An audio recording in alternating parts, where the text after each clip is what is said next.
does a relationship between a type 1 reformer and a type 9 peacemaker look like? Well, let's start off by talking about a few things they have in common.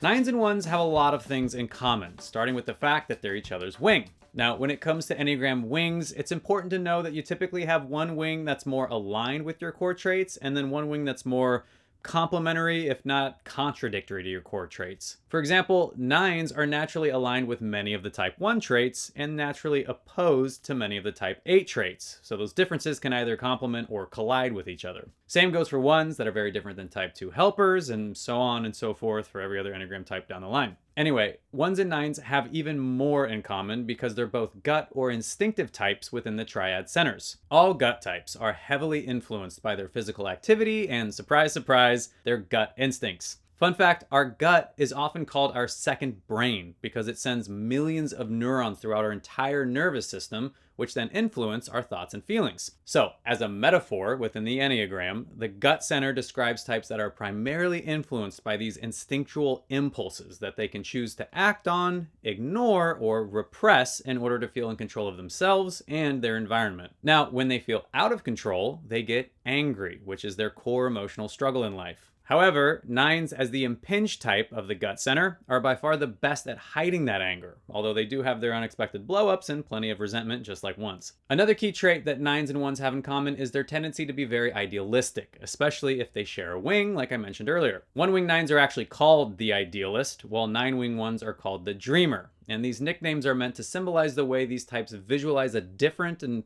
probably better reality than the one that currently exists. That vision of an ideal world can either make them join forces or drift apart entirely, but more on that later. The last few shared traits worth noting for this couple usually come down to their general lifestyle preferences. First, ones and nines are usually great at cohabitating because they enjoy an equal amount of quality time together as they enjoy quality time apart from each other. Next, ones and nines enjoy a similar balance of hard work, playtime, and rest. This makes the 1-9 couple create a whole bunch of familiar routines, especially if they have similar jobs or a similar schedule. Ultimately, the 1-9 couple is focused on creating a comfortable, stable life together that's usually aimed at having some positive impact on their immediate community or society at large. All right, those are just a few things these types have in common. Time now to dive in a little deeper and talk about what specifically attracts the type 1 reformer to the type 9 peacemaker.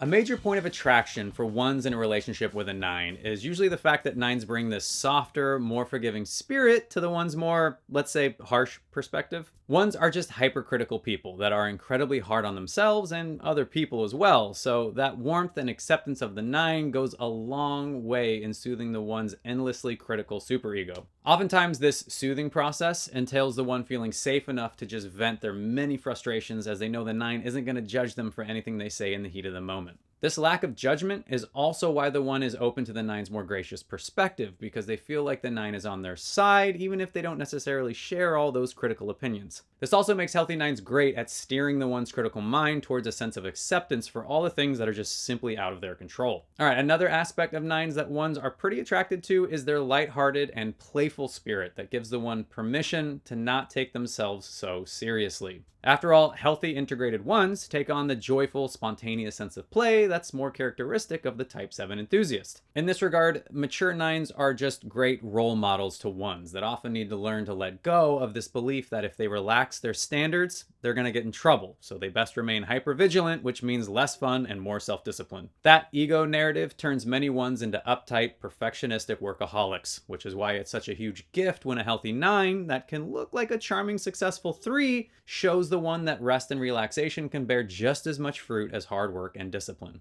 Okay, last point of attraction worth noting is the way that 9s handle conflict, which generally involves meeting the 1 with very little resistance. 9s are just so calm and agreeable that they naturally diffuse the 1's self-justifying ego, which has this incessant need to be right. In their healthiest moments, 9s show 1s the importance of interpersonal connection over proving their point. As the old saying goes, you can either be right or you can be in a relationship. Okay, those are just a few things that 1s often find uniquely attractive about 9s. Time to switch gears and talk about what 9s may find uniquely attractive about 1s.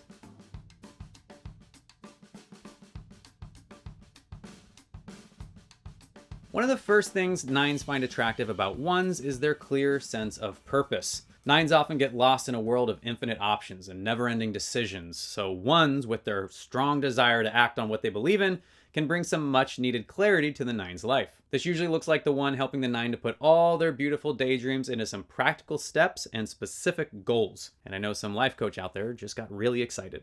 Anyway, as I mentioned earlier, healthy nines often embody many of the best traits of the type 3 achiever during what's known as their movement of integration. This is why it's not unusual for nines to be incredibly productive, successful people once they get that initial spark of inspiration and feel supported by the ones they love. No pun intended. So much in the way that nines help ones to relax, ones often help nines to unrelax, if you will, and then lean into their highest potential. Okay, another trait that nines often find attractive about ones is their sense of fairness, because at the end of the day, fairness helps to keep the peace, and nines crave a peaceful environment above all else. This is even more valuable to nines when they have children, because the one's willingness to enforce a fair set of rules at home lets the nine remain in their preferred position of playing the good cop. On a more interpersonal level, though, the one's sense of fairness often turns into this desire to protect and defend the more self-effacing nine, who's often more than willing to let people walk all over them just to avoid a conflict. However, ones, and especially those with a 2 wing, can't not speak up for the nine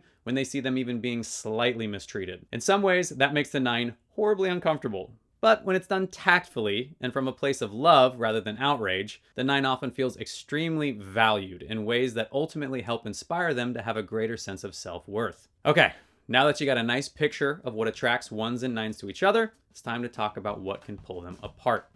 Hey there, friend. Looks like you're a little more than halfway through this Enneagram relationship episode, which means it's a great time to not only watch this fancy little neon graphic float off into the distance, but to hit those like and subscribe buttons, you know? You know what I mean? You know those buttons that are sitting right there? Don't be coy, you know where they are. You know, if you're feeling non-committal, you can just hit the like button. It's still really helpful. Okay, let's get back to it.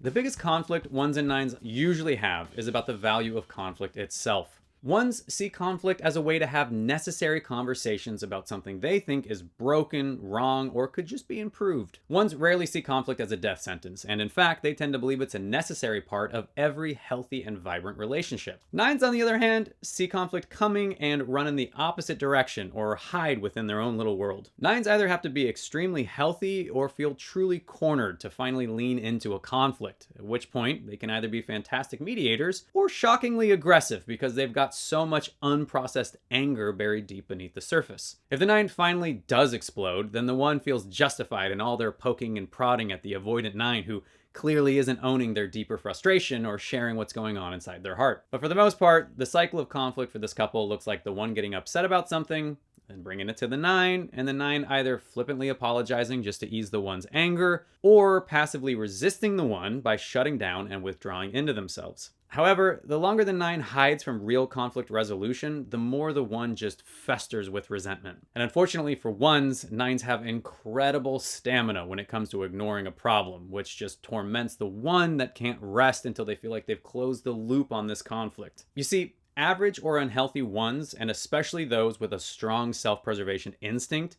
struggle with neurotic or obsessive thoughts. So when there's an unresolved conflict, especially at home where they're most particular, they can't not think about it, which is kind of hilarious when juxtaposed with the nine, who can totally not think about it and just live life as if nothing happened. Now, from the nine's perspective, they think the one can just go feel their angry feelings all they want, because the nine isn't going to let it affect their peace of mind in their own little internal world. In fact, the nine believes we should all just leave the one to their feelings, and eventually they'll cool down and everything will work itself out. Problem is, that mindset is often just a subtle way for nines to abdicate any responsibility to improve the situation, as they see the problem as existing solely within the one. Ultimately, the big red flag for this couple looks like the nine becoming as filled with resentment as the one, and the one becoming as silently withdrawn as the nine, which then prevents either person from making any attempt to bridge the gap between them.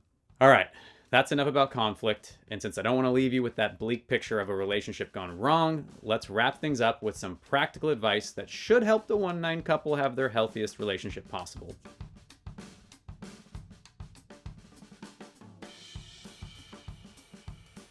One practical thing this couple can do to have a more honest, balanced relationship with each other is something the one can do, and that's to create a safe space for the 9 to speak up about the ways they're frustrated with their relationship. Ones have this way of stifling the 9's self-expression during a conflict because they immediately counter all the 9's experiences with some seemingly rational explanations or just contrary opinions. This may seem perfectly fine to ones that feel like they're just having a dialogue, but it has this way of depleting the 9's already shallow gas tank when it comes to speaking up during a conflict. So if there's any way for you ones out there to just bite your tongue, take a deep breath, and let the 9 have the last word, that'd be a huge step in not only managing your own anger, but also in allowing the 9 to feel safe expressing themselves within the relationship. Now, for you 9s, expressing your anger is going to be a vital part of finding your voice in this relationship. And if you don't, you're likely to drift off into the background of the one's more concrete and often controlling vision of your future together.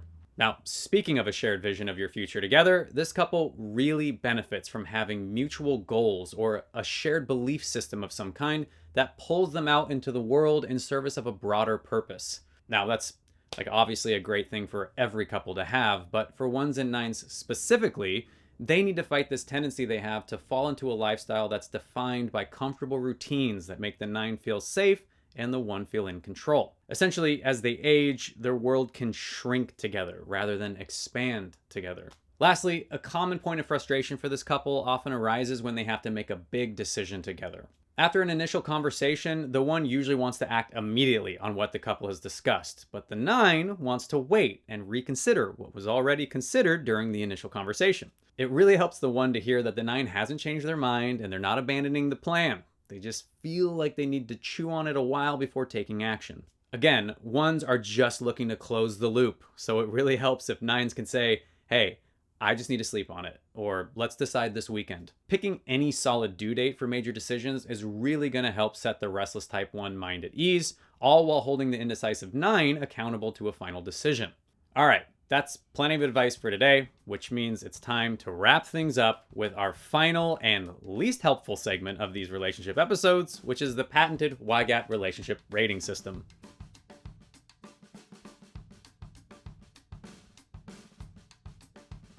Okay, first up on the YGAT relationship rating system is the spice meter. And as it goes with most couples in a relationship with a type 9 peacemaker, this is a very mild pairing. 9s and 1s are just so emotionally reserved and introspective that even when times get tough, they're fairly cordial with each other. So yeah, I'm gonna put them way over on the mild side of things. All right, next up is the power meter. And since the hardworking spirit of both 1s and 9s is usually tempered with a fair amount of modesty, I'm gonna put this couple squarely in the center, right at productive. That leaves us with the fun meter, which is kind of tricky because a healthy 1 can look as fun-loving and carefree as a type 7 enthusiast, and the 9 is often more than willing to follow that adventurous spirit wherever it leads. But since these types tend to prefer the simple things in life, and boy do they love their routines, I'm gonna say this is a books or movies by the fire kind of couple. So there you have it, the 1-9 Enneagram pairing.